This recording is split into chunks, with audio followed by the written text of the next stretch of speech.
Good morning friends. आज हम SFD BMD का अपना 4th लेक्चर देखेंगे।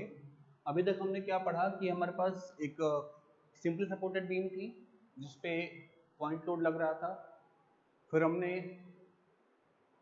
कैंटिलीवर बीम के बारे में पढ़ा था। आज हम पढ़ेंगे अगर हमारी एक सिंपल सपोर्टेड बीम है, इस तरीके से कुछ बीम है जिसपे एक से ज़्यादा more than one concentrated load या पॉइंट लोड एक्ट कर रहा है। ठीक है, जैसे हमारा ये बीम है ए बी सी और डी, W1 और W2, और ये डिस्टेंस x1 x2 और ये x3। तो अगर ये डिस्टेंस है, ये सिचुएशन है, तो कैसे हम इस क्वेश्चन को सॉल्व करेंगे? इसके लिए शियर फोर्स और बेंडिंग मोमेंट डायग्राम ड्रॉ करेंगे। ये सारा कुछ हमें करना है। ठीक है, तो सबसे पहले आपको पता है कि अगर कोई कैंटिलीवर बीम हो तो उसमें हम रिएक्शन नहीं फाइंड आउट करते हैं। ठीक है, हमेशा कैलकुलेशन जो है फ्री एंड से करते हैं। लेकिन जैसे ही हमारा सिंपली सपोर्टेड बीम आता है, हम सबसे पहले रिएक्शन फाइंड आउट करते हैं। तो रिएक्शन फाइंड आउट करने के लिए फोर्सेस को बैलेंस करते हैं। तो क्या लिखेंगे? RA plus RB equal to W1 plus W2। देखिए, वर्टिकल में जो फोर्सेस लग रहे हैं W1 एंड W2 दो रिएक्शंस हैं, और ये RA RB आपके W1 एंड W2 फोर्स लग रहे हैं, और RA RB जो है ये रिएक्शंस है इसमें जो नीचे से लग रहे हैं। तो दोनों बराबर होंगे, और सेकेंड इक्वेशन बनेगा, हम इसको लिखेंगे M A मतलब पॉइंट A के अबाउट मोमेंट, जबकि taking clockwise as positive equal to 0। तो RA इंटू 0 मोमेंट की इक्वेशन, ठीक है, plus W1 into x1 plus W2 x2 minus RB into, इस टोटल को अगर हम L कह दें, इस टोटल डिस्टेंस को अगर हम L कह दें, तो L इक्वल टू 0, जहाँ L x1 plus x2 plus x3 के बराबर है। ठीक है, उसको सॉल्व करते हैं आगे। तो देखिए आगे कैसा बन जाएगा क्वेश्चन। RB इक्वल टू हो जाएगा 1/L टाइम्स W1 x1, और यहाँ पे जो W2 का मान है वो हो जाएगा x1 प्लस x2 होगा भाई, कि आपको डिस्टेंस A से नापनी है, ध्यान रखिएगा। W plus W2 x1 plus x2।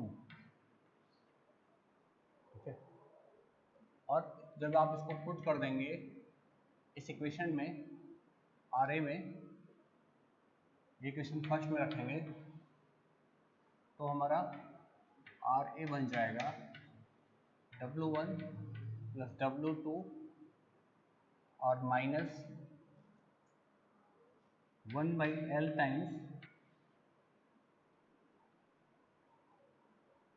W1 x1 plus W2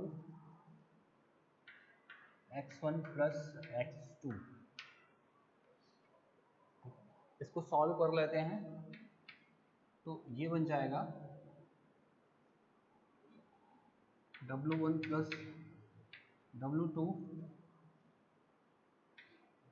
single bracket, और L मल्टीप्लाई हो जाएगा, तो x1 plus x2 plus x3 minus यहाँ पे W1 x1 plus W2 x1 plus W2 x2 divide by whole L, which is nothing but x1 plus x2 plus x3। इसको आप solve कर लें, देखिए यहाँ पे यह आ जाएगा W1 plus W2 into x3 आ जाएगा, क्योंकि W1 plus W2 into x1 और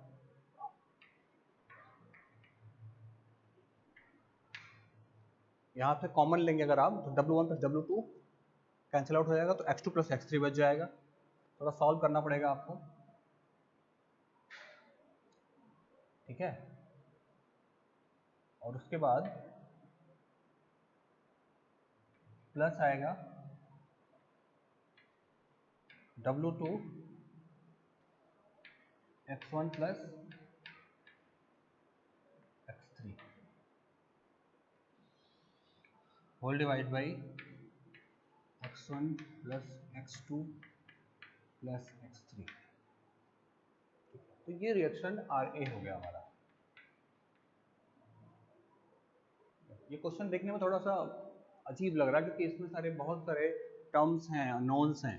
अगर ये न्यूमेरिकल के रूप फॉर्म में आएगा तो इजीली हो जाएगा, इतना लंबा इसको आपको समस्या नहीं आएगी, क्योंकि सारे टर्म्स न्यूमेरिकल वैल्यू में रहेंगे तो ऐड अप हो जाएंगे वो, ठीक है। तो अब हम ये इतनी बड़ी वैल्यू RA की ना यूज करके सीधा केवल RA यूज करेंगे वहाँ पे और RB यूज करेंगे। अभी इसी पे हम एक न्यूमेरिकल सॉल्व करेंगे आगे और देखेंगे कैसे इसको हम इजीली सॉल्व कर लेते हैं। तो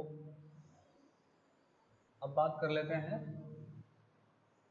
जो इस पे हमारा शियर फोर्स और बेंडिंग मोमेंट कैसे कैसे ड्रॉ हो रहे हैं उनकी बात करते हैं।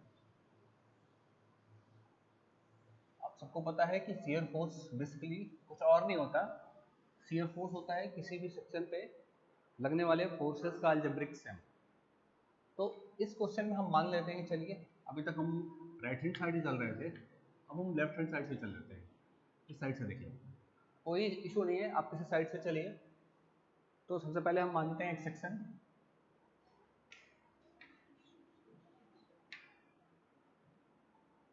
एज्यूम ए सेक्शन बिटवीन, लिखते नहीं इसको, मान लीजिए हम एक सेक्शन मान लेते हैं, चलिए लेट ए सेक्शन X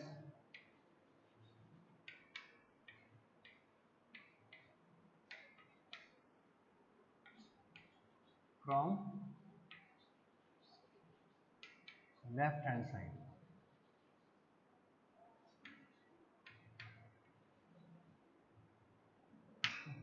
अब हम इस साइड से सेक्शन मान रहे हैं, तो जो पहला फोर्स लग रहा है वो RA लग रहा है। RA के बाद अगर हम देखें तो अगर हम पहला फोर्स देखें RA के बाद तो क्या हो रहा है, तो शियर फोर्स क्या हो जाएगा, shear force F at A। तो अगर आप इस तरीके से एक सेक्शन मान लें, आपको पता है कि अगर एक सेक्शन है इस तरीके से और बायां हिस्सा ऊपर जाए या दाहिना हिस्सा नीचे आए सेक्शन का, तो ये पॉजिटिव शियर फोर्स का साइन होता है। बट यहाँ क्या हो रहा है कि अगर आपने इसको माना तो ये हिस्सा ऊपर पुश हो रहा है, इसलिए इस साइड जो है वो नेगेटिव शियर फोर्स आएगा। चलिए इसको बना लेते हैं, तो हो जाएगा F equal to minus RA, ठीक है। Again shear force between, shear force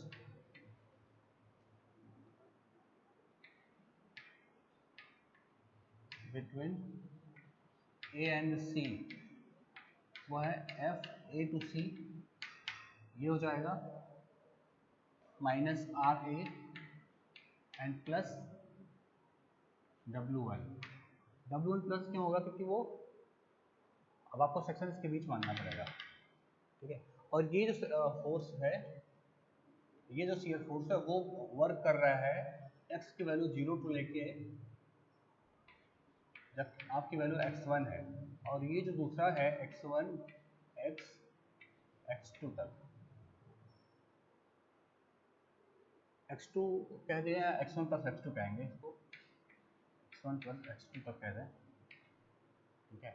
और तीसरा जो हमारा शियर फोर्स वर्क करेगा वो x1 प्लस x2 से स्टार्ट होके x1 plus x2 plus x3 है। यानी पहला जो शेयर फोर्स है वो इस रेंज के लिए है, दूसरा शेयर फोर्स इस रेंज के लिए है और तीसरा शेयर फोर्स इस रेंज के लिए। तो तीसरा शेयर फोर्स हम लिखेंगे shear force at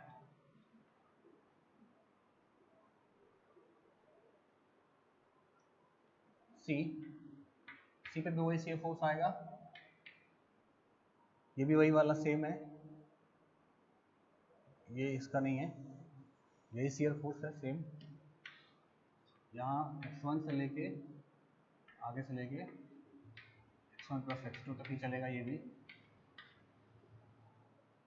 C जो होगा FC हो जाएगा आपका सेम माइनस RA और plus W।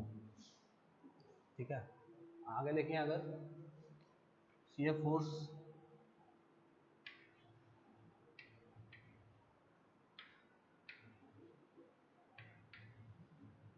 Between C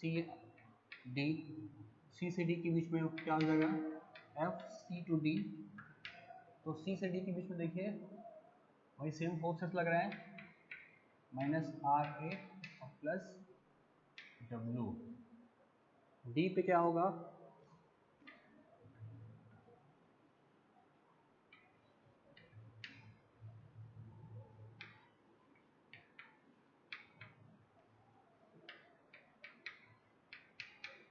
minus RA plus W1 और ये W1 है सारा और प्लस W2 भी पॉजिटिव ही होगा। और shear force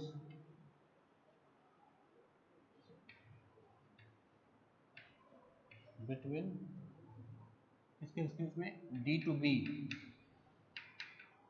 F D to B equal to हमारा आ जाएगा minus RA plus W1। D से B के बीच में कोई फोर्स उसमें चेंज नहीं आ रहा है, इसलिए वही सेम कॉपी हो जाएगा। अगेन shear फोर्स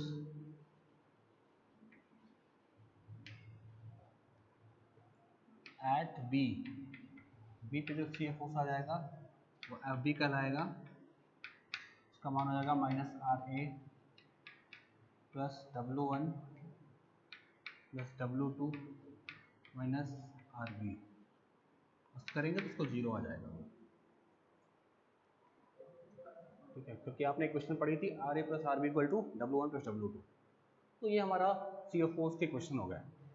सिंपल सी बात है, इसको अगर आपको बनाना है तो उसको प्लॉट करने के लिए आप एक जीरो लाइन खींच लीजिए।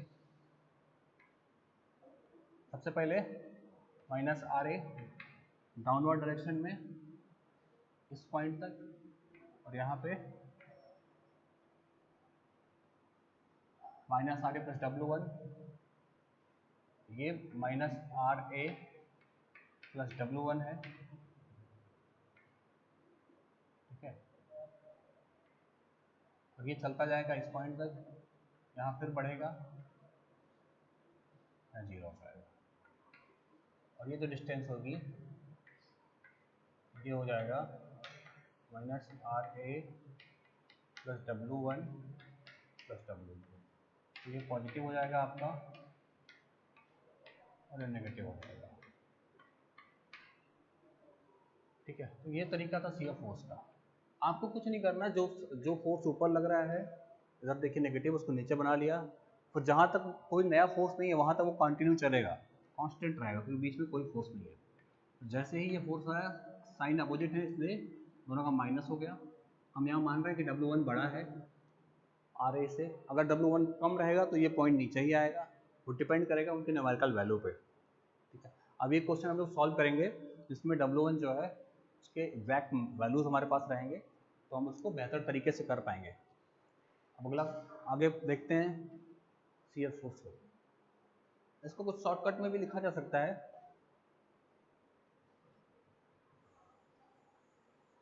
और शॉर्टकट में भी कर सकते हैं, बट अभी कोई ज़रूरत नहीं है, तो थोड़ा सा आप एलाबरेट करके लिखिए चीज़ों को, ताकि गलतियों के चांसेस बहुत कम है, गलतियाँ हो ही ना आपसे। पॉइंट वाइज स्टेप वाइज आप चलेंगे तो आपसे गलती के चांस बहुत कम हो जाएंगे। ये हमारा SFD हो गया, फॉर डायग्राम SFD। अब हम बेंडिंग मोमेंट डायग्राम की बात करेंगे। तो BMD की बात कर लें तो bending moment BM at A। Bending moment क्या होता है? अगर कोई फोर्स लग रहा है ये, तो ये चाहेगा कि बीम को ऐसे ऊपर कर दें, यानी ये शेप बना दें। इसलिए पॉजिटिव साइन साइन का RA, और दूरी कहाँ से थी RA की? A से, तो दूरी 0 है तो ये 0 हो जाएगा। Again bending moment between A and C, A और C के बीच में बेंडिंग मोमेंट, एक सेक्शन मान लिया हमने, तो प्लस RA इंटू एक्स की वैल्यू हम चेंज करेंगे। और आपको पता है जब x की पावर 1 होती है तो वो क्या, किस चीज़ का समीकरण बनता है? लाइन का। आपने एक क्वेश्चन पढ़ी होगी y equal to mx plus c, c यहाँ 0 है और x पावर 1 है, इसलिए when x equal to 0, so moment क्या हो जाएगा? A पे आ जाएगा तो 0 होगा। Van x equal to x1, तो मोमेंट आपका हो जाएगा, आपका मोमेंट हो जाएगा प्लस RA इंटू x1, ठीक है। यानी 0 से x1 तक लीनियर जाएगा और पॉजिटिव डायरेक्शन में। तो ऐसे 0 लाइन बना देते हैं, और ये मानते हैं यहाँ पे आ रहा पॉइंट 50, यहाँ पे 0 था और एक सीधी रेखा से चलता गया आगे। अब बेंडिंग मोमेंट C पे देखते हैं। Bending moment at C, C पे क्या बेंडिंग मोमेंट आएगा देखिएगा, प्लस RA इंटू C से दूरी कितनी है? x1, और माइनस क्यों? क्योंकि C चाहेगा कि ये भी इस तरह बेंड हो जाए नीचे, और ये इनके साथ जाए W1, और C से W1 की जो दूरी है वो 0 है। ध्यान रखें 0 यहाँ इससे लिया गया है because the distance between point C and the line of action of force W1 is 0। बिंदु C और W1 के बीच में जो आपका डिस्टेंस है वो 0 है, इसकी वजह से 0 आ रहा है। तो ये सेम आ जाएगा RA इंटू एक्स। कई बार आपको लगेगा कि ये चीज़ हम 2 बार क्यों लिख रहे हैं, तो आप इससे क्रॉस वेरीफाई भी करा सकते हैं कि ये चीज़ जो है पहले आई है और ये चीज़ जो है सेम आई है।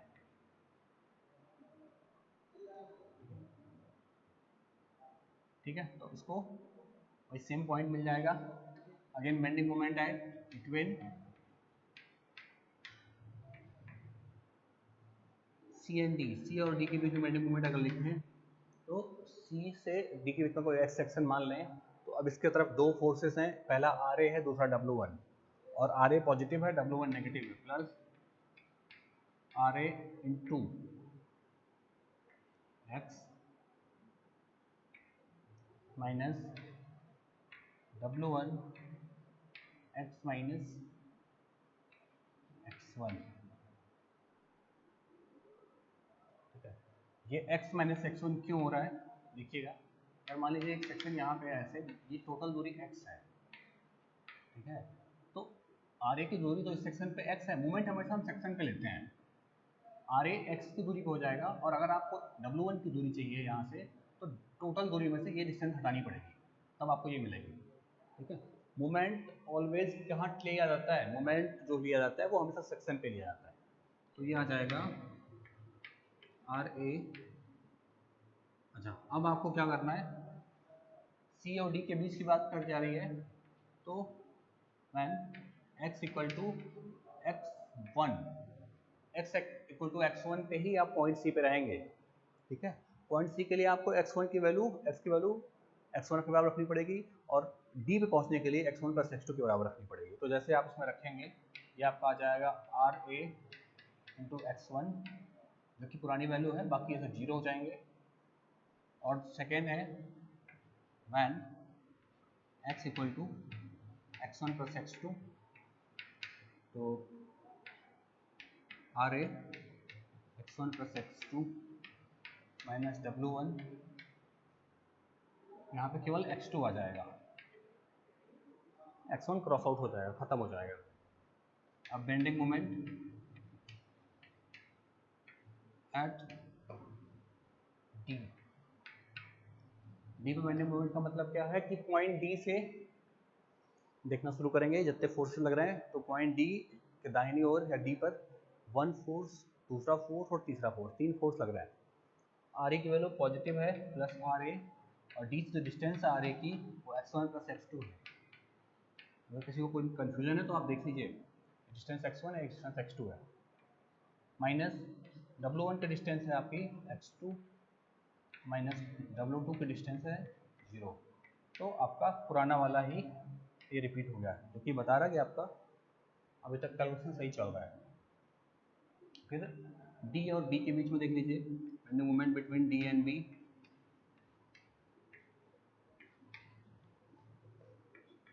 डी एंड बी वही सेम आ जाएगा। अब एक सेक्शन मान लेते हैं यहाँ पे, और यहाँ से अब ये दूरी x है टोटल, ये x दूरी है।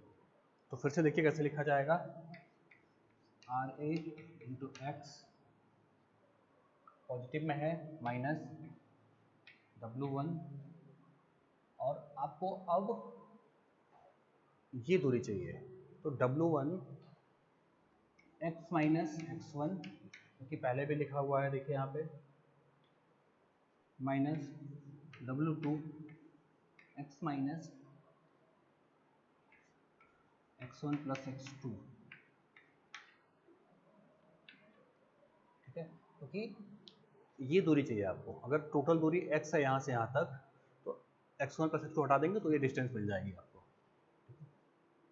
इसमें सॉल्व करेंगे और x की वैल्यू जो चेंज होगी, x का जो लिमिट होगा when from x equal to x1 plus x2 to x equal to x1 plus x2 plus x3।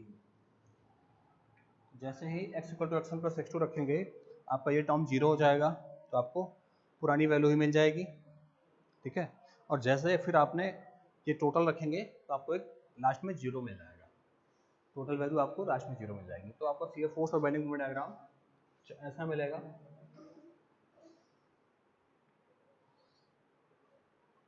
एक लाइन में मिलेगा, बढ़ता हुआ फिर घटता हुआ लास्ट में। ये स्ट्रेट लाइन नहीं है, कुछ इस तरीके से समझ लीजिए,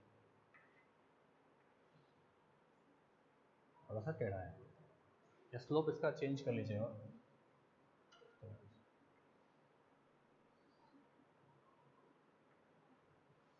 ये एग्जैक्टली डेटा मिलने के बाद ही बन पाएगा कि कैसे वो एग्जैक्ट बन रहा है।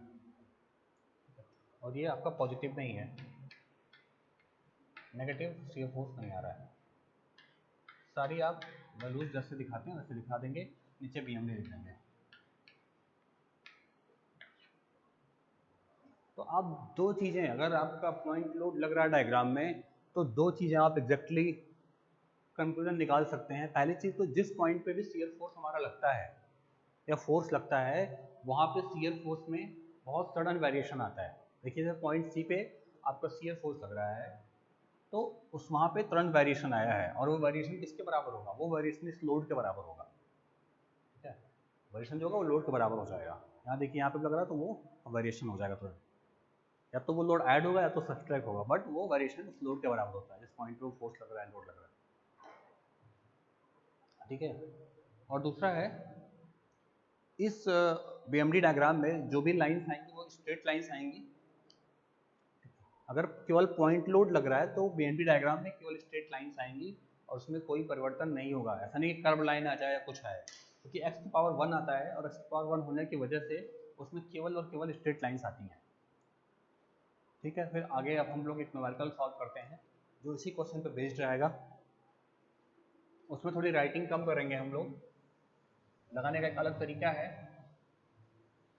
ये, बट बिगिनिंग में आप यही तरीका फॉलो करें कि इसका फ़ायदा ये है कि आपको इजीली समझ में आ जाएगा। इसमें थोड़ा सा शॉर्टकट मेथड यूज़ किया गया है,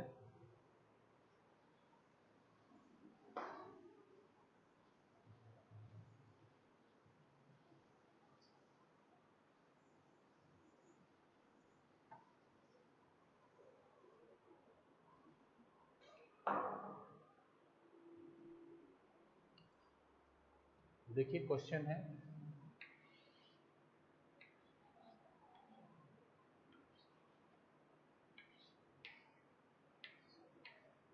फोर यूनिट 4 मीटर डिस्टेंस इनके बीच में,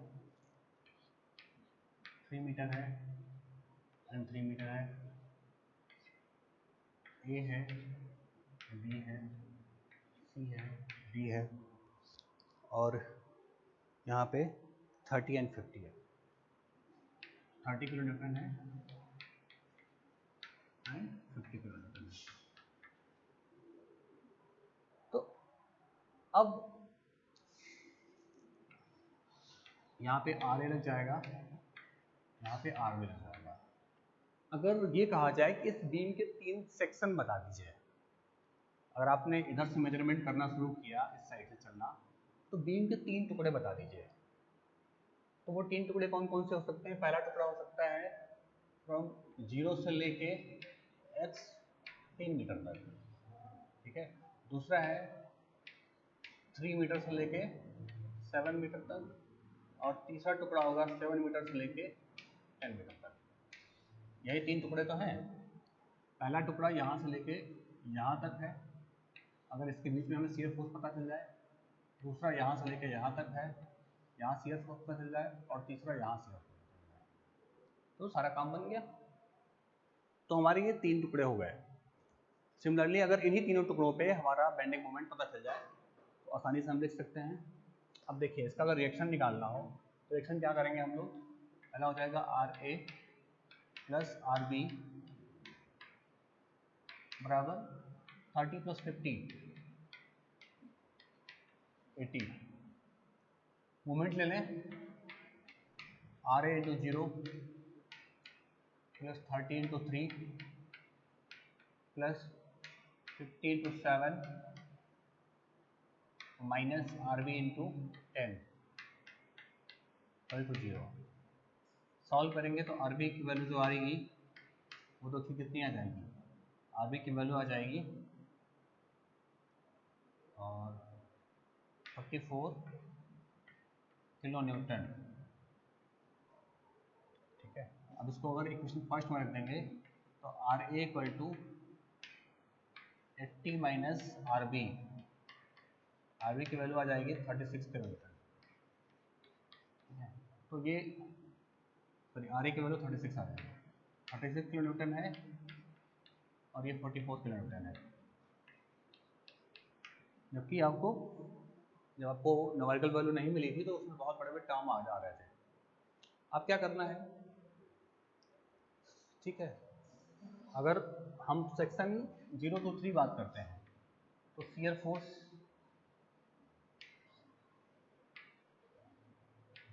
F सेक्शन x बराबर 0 to 3 के बीच में, यहाँ से लेके यहाँ तक, इस पॉइंट पे नहीं, इस पॉइंट के पहले एक ही फोर्स लग रहा है, और वो फोर्स कौन है? आर ए है। और आर ए का मान जो होगा क्या कर रहा है? माइनस आर ए होगा, और आर ए की वैल्यू कितनी है? माइनस 36 किलो न्यूटन, ठीक। अब अगर 3 to 7 के बीच में बात करें, इधर इसके इस साइड में कितने फोर्सेस हैं टोटल? 2 फोर्सेस हैं, एक आर ए का इफेक्ट आएगा, एक 30 किलो न्यूटन का आएगा। तो अगेन लिखेंगे शियर फोर्स F जो आएगा वो आ जाएगा माइनस आर ए और प्लस 36 प्लस कितना है? W1 है 30, तो ये आ जाएगा माइनस 6 किलो न्यूटन। और तीसरा है शियर फोर्स इस सेक्शन के बीच में, जब x की वैल्यू 7 to 10 हो, F इक्वल टू आ जाएगा माइनस आर ए प्लस 30 और प्लस 15, तो इसकी वैल्यू आ जाएगी 44 किलो न्यूटन, ठीक है। ये 44 किलो न्यूटन आ जाएगा। तो सिंपल है, आपने प्लॉट करना है इसको। प्लॉट कैसे करना है? आपने ये 3 लाइंस प्लॉट कर ली, 4 लाइंस, जीरो लाइन प्लॉट करी। इस सेक्शन के लिए 0 से x = 3 की वैल्यू कितनी है? आ रही है 36 किलो न्यूटन कांस्टेंट है, तो यहाँ से शुरू किया हमने 36 प्लॉट कर दिया, लेकिन माइनस में है तो नीचे बनाएंगे इसको 36 माइनस में, फिर 3 से 7 के लिए 6 किलो न्यूटन है माइनस में, ये बना दिया हमने, और 44 है तो उसको ऊपर बना दिया, इन सबको जोड़ दिया।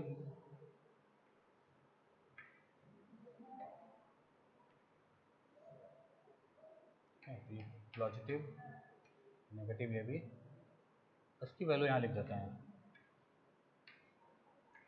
36 6 और ये 44। इस क्वेश्चन को ऐसे भी सॉल्व किया जा सकता है, हमने 3 सेक्शन माने और तीनों को अलग अलग, तीनों सेक्शंस में अलग अलग हमने शियर फोर्स समझ ली, क्योंकि शियर फोर्स आप हर पॉइंट पे निकालने, बीच बीच में निकालने, तो उससे अच्छा शॉर्टकट तरीका ये भी है कि आप सीधे इस बीम में कितने सेक्शन बन रहे हैं, जहाँ जहाँ अलग अलग फोर्सेस का, और सेक्शन हम कैसे बना रहे हैं, सेक्शन इस बेसिस पे बना रहे हैं कि जहाँ तक एक फोर्स लग रहा है वो एक सेक्शन हो गया, दूसरा फोर्स आ गया तो दूसरा सेक्शन, तीसरे फोर्स का सेक्शन आया तो तीसरा सेक्शन, ठीक है। तो इस तरीके से हमने बना लिया। अब बीएमडी की बात करें, बीएमडी में भी हम 3 सेक्शन बनाएंगे, ये हमारा एसएफडी का था। बीएमडी के लिए देखिए क्या करना है, फिर से वही अगेन 3 सेक्शन, एक्स का मान फ्रॉम 0 से 3, तो अगर यहाँ पे एक सेक्शन मान लें ऐसे, तो हमारा बेंडिंग मोमेंट इसके आ जाएगा, एम आएगा जो हो जाएगा आर ए प्लस में रहेगा इंटू एक्स, और x का मान 0 to 3 आएगा, ठीक है। तो जो x का अधिकतम मान है वो 36 आ जाएगा, x का मान जो मैक्सिमम आएगा वो 36 आएगा, 6 किलो न्यूटन, ठीक है।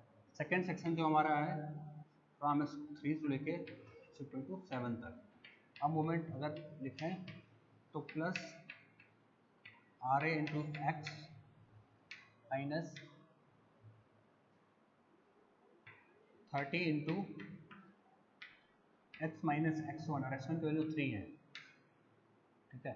इसको जब सॉल्व करेंगे x और 7 रखेंगे, अब 3 रखेंगे तो आपको ये वैल्यू मिल जाएगी, जब 7 रखेंगे तो r इंटू 7 यानी 36 इंटू 7 माइनस 30 इंटू 4, इसको सॉल्व कर लीजिए, 30 इंटू 4 है यहाँ पे भाई, ये सॉल्व कर लीजिए। और तीसरा सेक्शन जो हमारा आएगा वो आ जाएगा फ्रॉम 7 टू इक्वल टू 10, और उसका मूवमेंट आएगा, बेंड मूवमेंट जो आएगा वो बनेगा R A into X minus 30 into X minus 3 minus 50 into X minus 7।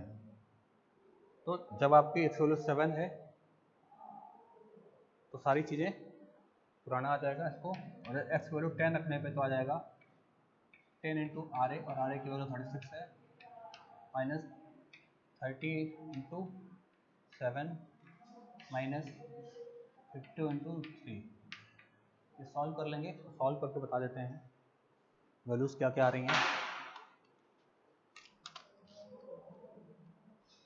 36 into 7 minus 30 into 4,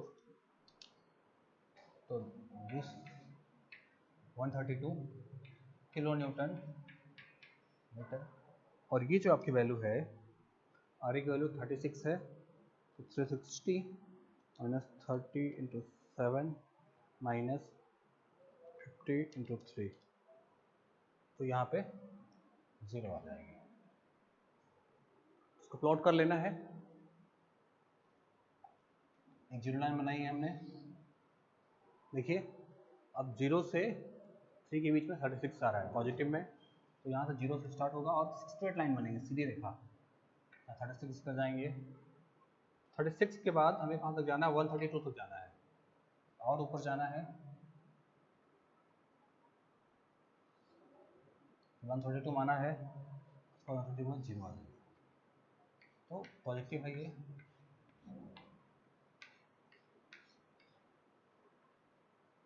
यहाँ पे बता देना है कि हाइट कितनी कितनी है, 132,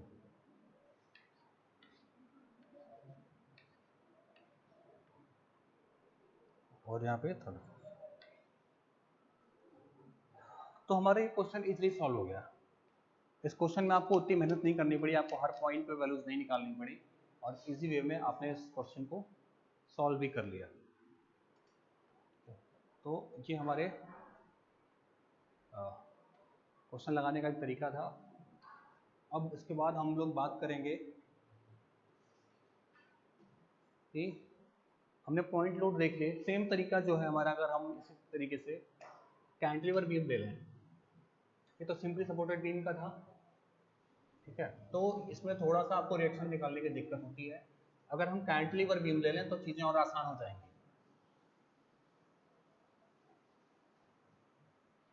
अगर हम एक कैंटिलीवर बीम ले लें तो चीज़ें और आसान हो जाएंगी, कैलकुलेशन बहुत इजी हो जाएगा। आपके ऊपर है कि आप पुराना लंबा तरीका फॉलो करना चाह रहे हैं या छोटा तरीका। अगर एक कैंटिलीवर बीम ले लें,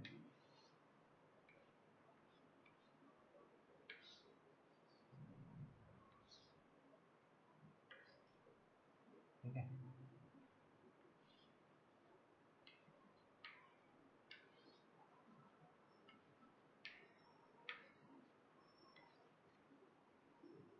तो अगर इसका शियर फोर्स बनाना है तो हमेशा यहाँ से देखिए, इधर से शुरू करेंगे, x बराबर मानना, तो जीरो पे आप कितना लग रहा है, अगर आपको ये बनाना है, जीरो लाइन है, 4 आएगा, और ये 4 इस पॉइंट तक चलता जाएगा लगातार, यहाँ पे 4 ऐड हो जाएगा और ये 4 इस तरह बनेगा, टोटल 8 हो जाएगा, इधर यहाँ 4 हो जाएगा, और ये क्या होगा, माइनस में आएगा, ये सेक्शन नीचे आ रहा है, और जबकि आपका जो बेंडिंग मोमेंट आएगा वो कैसे आएगा, उसको भी आप कुछ ऐसा ही आएगा।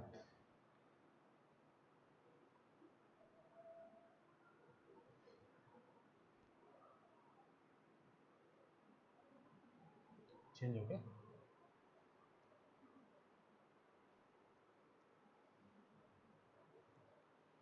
तो इस तरीके से कुछ निकालेंगे उसको। अगर हम बात करते हैं जो दूसरा एक लोड होता है वो यूडीएल। यूडीएल क्या होता है? यूडीएल एक प्रकार का लोड होता है जो एक पूरी लंबाई पे एक बराबर लगता है। मान लीजिए उसको इस तरीके से दिखाते हैं,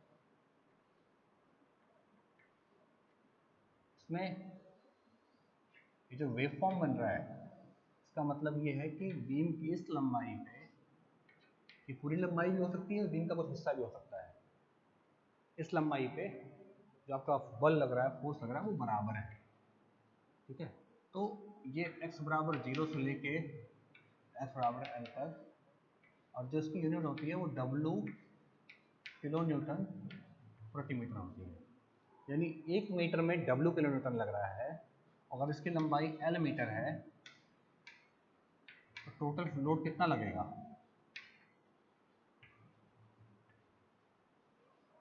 हो जाएगा W किलो न्यूटन प्रति मीटर, तो बीम की कुल लंबाई L, तो जो टोटल लंबाई होती है WL हो जाती है, ठीक है। इसमें हम बीम पे लगने वाला टोटल लोड निकालते हैं। वो क्यों करते हैं? क्योंकि हमें पता चलना चाहिए कि वो कितना है, और WL जो है वो कहाँ लगेगा।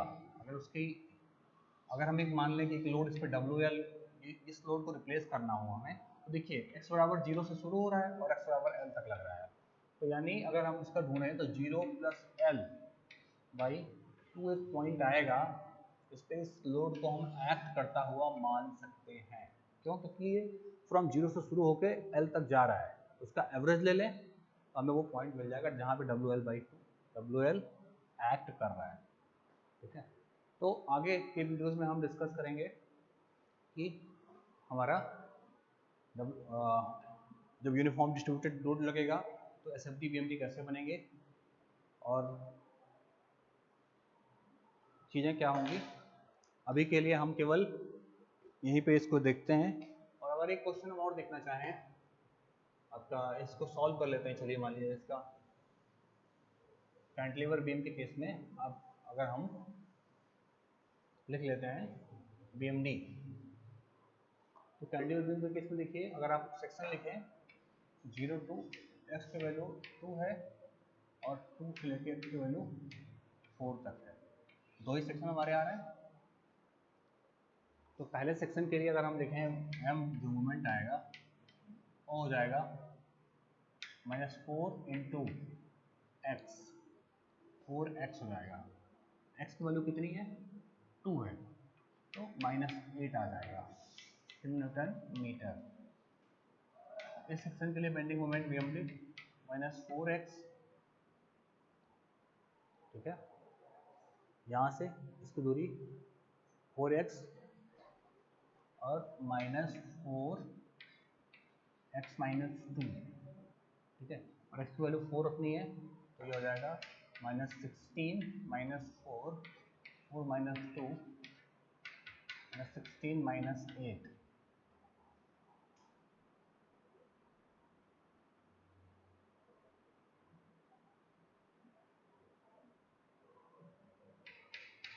-24।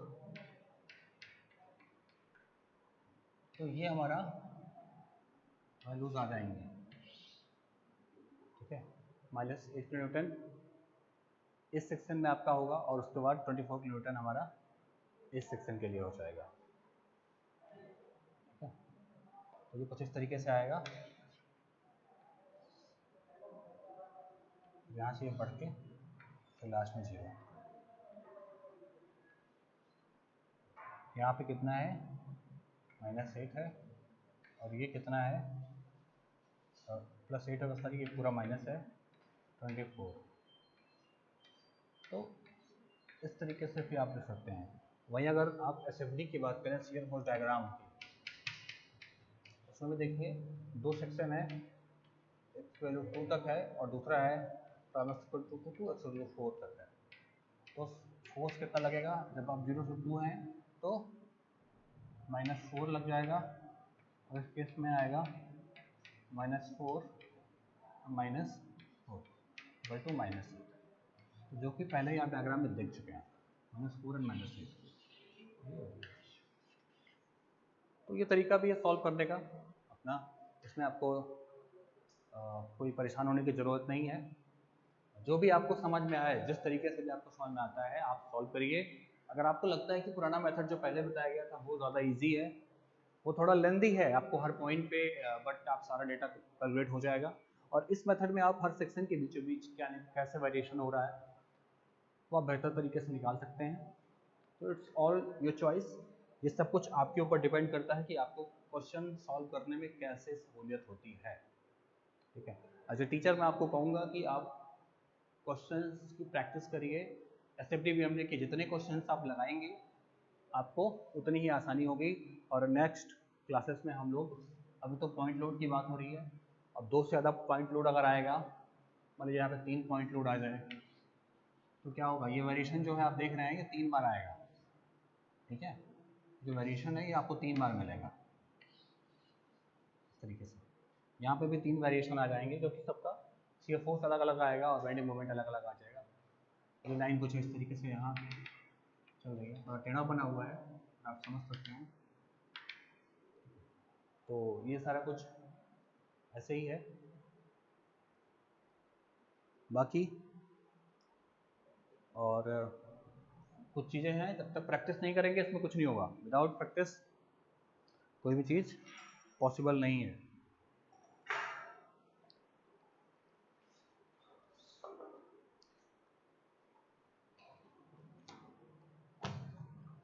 क्वेश्चंस को सॉल्व करते रहिए, पढ़ते रहिए, आगे बढ़ते रहिए। इन्हीं बातों के साथ आज का जो हमारा क्लास है ये हम ख़त्म करते हैं। अगर आप ये केवल वीडियो सुन के चाहते हैं कि समझ में आ जाए तो पॉसिबल नहीं है, आपको उसमें थोड़ी मेहनत करनी ही पड़ेगी। बिना मेहनत के तो कुछ नहीं होने वाला बच्चों, ठीक है।